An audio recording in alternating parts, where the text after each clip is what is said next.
Hello students, in this video we are going to discuss class 12th accounting ratios. In this video we will discuss meaning of ratio and accounting ratio, meaning of ratio analysis, objectives and advantages of ratio analysis, limitations of ratio analysis. मैंने ये chapter इसलिए लिया है क्योंकि ये chapter सबसे easy chapter है accountancy subject में और इस चैप्टर को जल्दी से हम कंप्लीट भी कर सकते हैं और ये आपको अंडरस्टैंड करने में भी बहुत इजी रहेगा as compare to other chapters. सबसे पहला रेशो क्या होता है? आप सबने मैथमेटिक्स में रेशो तो पढ़ा ही होगा। It is an arithmetic expression of relationship between two interdependent और रिलेटेड आइटम्स। रेशो क्या होता है? ये एक रिलेशनशिप शो करता है दो आइटम्स के बीच में। ओके, अकाउंटिंग रेशियोज क्या होता है? Ratios calculated on the basis of accounting information. Accounting information क्या होती है? जो भी बिजनेस के अंदर असेट्स हैं, लाइबिलिटीज़ हैं, प्रॉफिट है, कैश कितना है, ये सब क्या होती है? Accounting information. उसका रेशियो कैलकुलेट करना वो होता है accounting ratio. The term accounting ratio is used to describe significant relationships which exist between figures shown in a balance sheet, in a statement of profit and loss, in a budgetary control system or in any part of accounting organization. मतलब हमारी balance sheet में कितना assets हैं और कितनी liabilities है उनका ratio calculate करना। हमारी प्रॉफिट एंड लॉस अकाउंट में हमने प्रॉफिट कितना अर्न करा है उसका रेशो कैलकुलेट करना। ठीक है, कितना सेल्स है हमारा, कितना सेल्स का टर्नओवर है हमारा प्रॉफिट रेशो कितना है, ऑपरेटिंग प्रॉफिट कितना है, ये सब हम किससे कैलकुलेट करते हैं? अकाउंटिंग रेशो से। ठीक है, जो भी हमारी अकाउंटिंग इन्फॉर्मेशन है उसको हम रेशो के फॉर्म में रिप्रेजेंट करते हैं, तो वो क्या होता है? Accounting ratio. अब एक्सप्रेशन ऑफ अकाउंटिंग रेशियो, सबसे पहला होता है pure ratio. In this form the relationship between two items is expressed in ratio.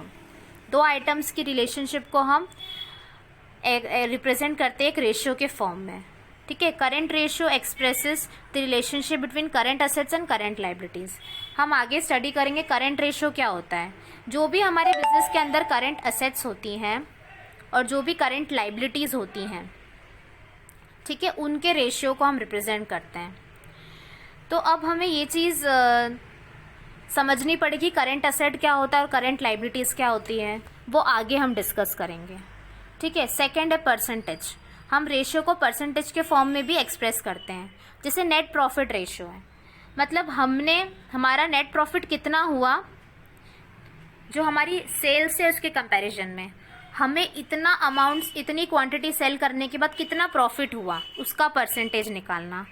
Net profit ratio निकालते हैं हम, मतलब उसे परसेंटेज के फॉर्म में एक्सप्रेस करते हैं। ठीक है, फिर नेक्स्ट है times. Number of times a particular figure is when compare to another figure. ठीक है, एक पर्टिकुलर फिगर कितने टाइम्स है दूसरे के कंपैरिजन में।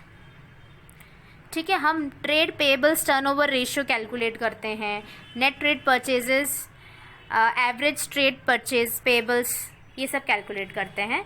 मतलब सपोज हमारी परचेज है तो हम थोड़ी परचेज उधार में भी करते हैं, उसे हम बोलते हैं क्रेडिट परचेज, और थोड़ी परचेज हम कैश में भी करते हैं, उसे हम बोलते हैं कैश परचेजेस। तो टोटल जो भी परचेज है उसमें उसका कितना टाइम्स, जो टोटल परचेजेस है हमारा उसमें हमारा कैश परचेजेस कितना टाइम्स है, ठीक है, हमारा क्रेडिट परचेजेस कितना टाइम्स है, वो आता है इसके अंदर। फिर रेशियो समटाइम्स में be express in terms of days also. Ratio को हम डेज के फॉर्म में भी एक्सप्रेस कर सकते हैं, रेशियो को हम फ्रैक्शन के फॉर्म में भी एक्सप्रेस कर सकते हैं। Ratio of fixed assets to share capital. ठीक है, फिक्स्ड असेट्स कितना है कैपिटल के कंपैरिजन में, तो बोलते हैं 3/4। ठीक है, तो वो फ्रैक्शन के फॉर्म में हमने रेशियो को एक्सप्रेस कर दिया। अब meaning of ratio analysis. Ratio analysis हम क्यों करते हैं? Ratio analysis is a study of relationship among various financial factors in a business. जो भी हमारे फाइनेंशियल फैक्टर्स हैं, हमारी बिजनेस के अंदर सेल कितना है, हमारी बिजनेस के अंदर प्रॉफिट कितना हो रहा है, हमारी बिजनेस के अंदर कैश कितना है, उनकी रिलेशनशिप्स हम कैसे डिफाइन करते हैं? रेशियो एनालिसिस के थ्रू। रेशियो एनालिसिस एक प्रोसेस है जिससे हम डिटरमाइन करते हैं या इंटरप्रेट करते हैं relationship between the items of financial statements, ठीक है, to provide a meaningful understanding of the performance and financial position of an enterprise.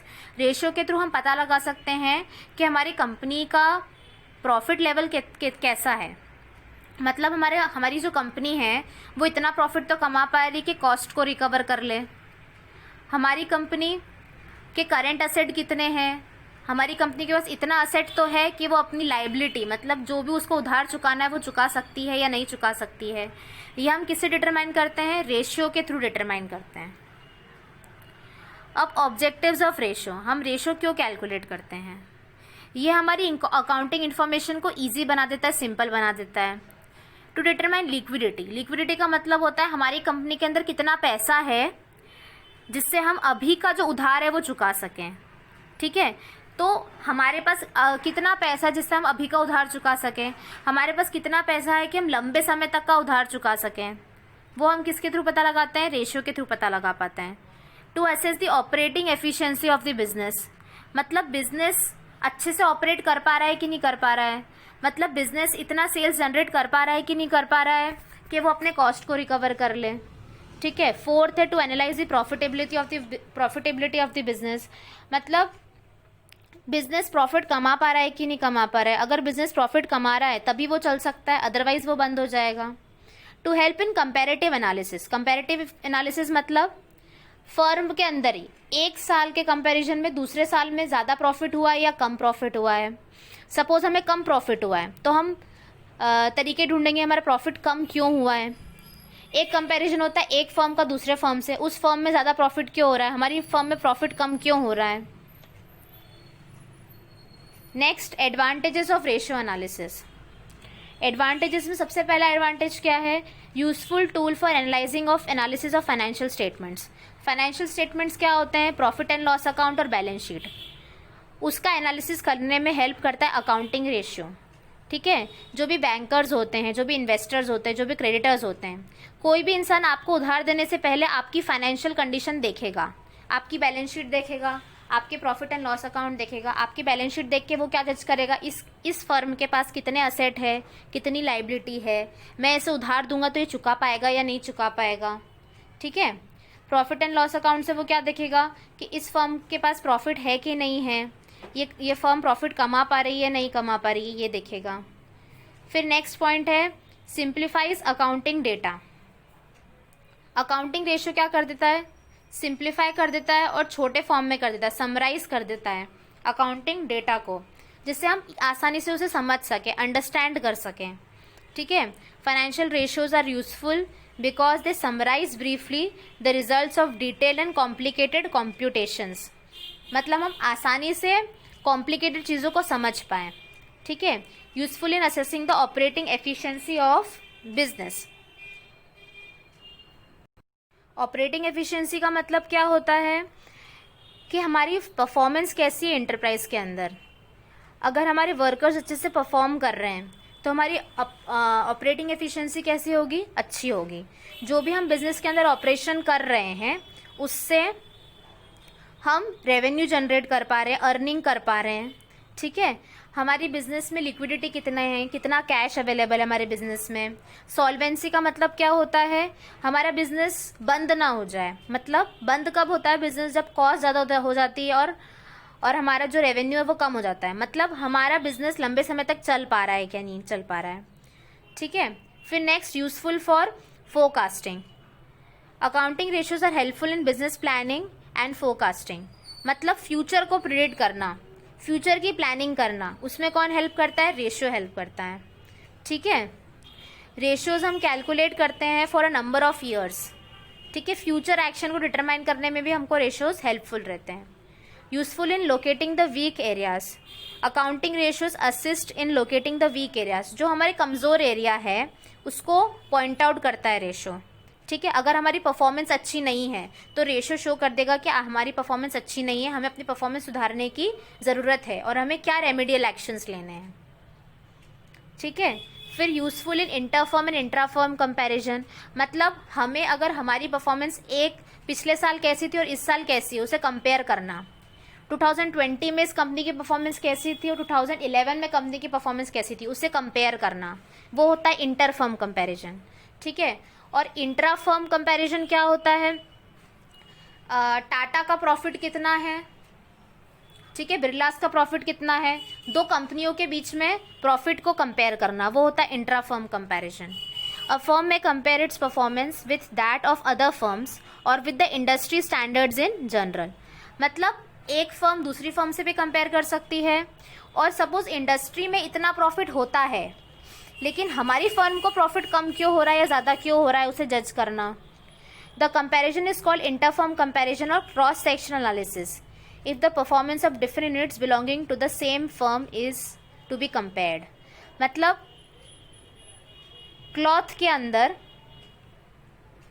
Cloth का बिजनेस है, कपड़े का बिजनेस है, उसमें नॉर्मली कितना प्रॉफिट होना चाहिए उसे हम कंपेयर कर रहे हैं, फर्म्स उस इंडस्ट्री के अंदर ही कंपेयर कर रहे हैं। ठीक है, तो वो क्या हो गया, इंटर फर्म कंपैरिजन।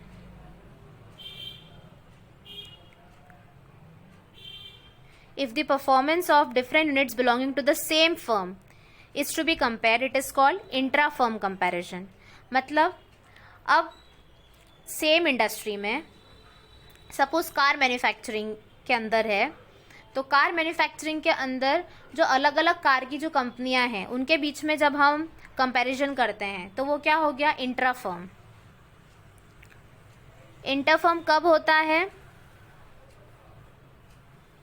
जब हम उस इंडस्ट्री के स्टैंडर्ड के हिसाब से, मतलब इस कार मैन्युफैक्चरिंग में इतना प्रॉफिट होता है उसे कंपेयर करते हैं। और इंट्रा फर्म कब होता है, जब हम अलग अलग कंपनी का कंपैरिजन करेंगे। ठीक है। नेक्स्ट है limitations of ratio analysis. Ratio analysis की कुछ लिमिटेशंस भी हैं, वो है फॉल्स रिजल्ट। कभी कभी रेशियो एनालिसिस हमें फॉल्स रिजल्ट भी दे देता है, कब, जब फाइनेंशियल स्टेटमेंट्स सही इन्फॉर्मेशन न दे रहे हों। ठीक है। Accounting ratios are calculated from the financial statements, so the reliability of ratio and its analysis is dependent upon the correctness of the financial statements. अगर फाइनेंशियल स्टेटमेंट्स ट्रू नहीं है, गलत इन्फॉर्मेशन दे रखी फाइनेंशियल स्टेटमेंट्स में, तो हमारा ratio भी क्या होगा, गलत कैलकुलेट होगा। Next, qualitative factors are ignored. Ratio analysis केवल हम क्वांटिटेटिव चीज़ों का कर सकते हैं, जिसे हम मेजर कर सकते हैं नंबर्स के फॉर्म में। ठीक है, क्वालिटेटिव फैक्टर्स को इग्नोर कर देता है। ठीक है, लेकिन क्वालिटेटिव फैक्टर्स भी इंपॉर्टेंट होते हैं डिसीजन मेकिंग में। फिर थर्ड है लैक ऑफ स्टैंडर्ड रेशियो। कोई सिंगल स्टैंडर्ड रेशियो फिक्स नहीं है अकाउंटिंग में। ठीक है, may not be comparable. Accounting ratios may not be comparable if different firms follow different accounting policies and procedures. हम अकाउंटिंग रेशियो को compare नहीं कर सकते अगर अलग अलग फर्म अलग अलग मेथड फॉलो कर रही है, अलग अलग पॉलिसी और प्रोसीजर फॉलो कर रही है अकाउंटिंग करने की। ठीक है, कोई फर्म डेप्रिसिएशन के लिए स्ट्रेट लाइन मेथड यूज़ कर सकती है, कोई firm diminishing balance method use कर सकती है। ठीक है। फिर है price level changes are not considered. जो प्राइस लेवल चेंजेस होते हैं वो अकाउंटिंग में कंसिडर नहीं हो पाते हैं। जो प्राइस की वैल्यू 2011 में थी वो अभी 2020 में नहीं होगी, प्राइस की वैल्यू भी चेंज होती, प्राइस का लेवल भी चेंज होता है, तो अकाउंटिंग रेशियो वो कंसिडर नहीं करता है।